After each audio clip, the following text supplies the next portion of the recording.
อย่าไปนอนล่างคนนั้นบิณฑบาตผ้าป่าอยู่ศาลาข้างบนนะครับบางแดแขกเลือญาติธรรม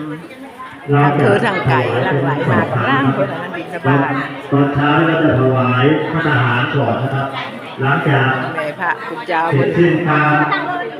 พระคุณเจ้าท่านทานอาหารเสร็จพวกเราก็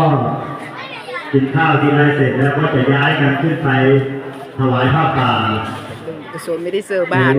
เฮ็ดกันได้พอแล้วเนาะไอ้ดองนะบางแดแขกเลยวันนี้เราจะโอ้ยเอาเอสพอแล้วเอาเอสลายแล้วให้ตักใส่ถานแล้วก็เชิญนั่งกินกันตามสบายตามธรรมชาตินะครับกำลังเป็นบิณฑบาตสาธุบุญนำเด้อพี่น้องกัน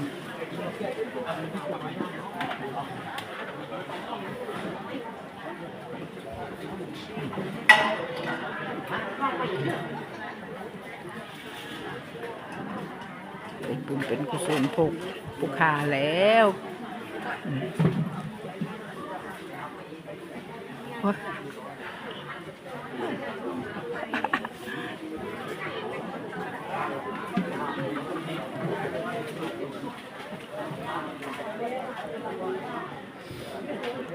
เป็นเจอนะพี่น้อง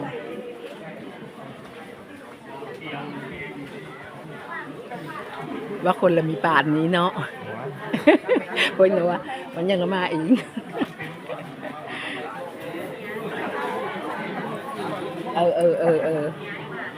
เพิ่นยังอันนั้นสะกดเพิ่นมาแล้วเพิ่นเต็มเพิ่นกะอันนั้น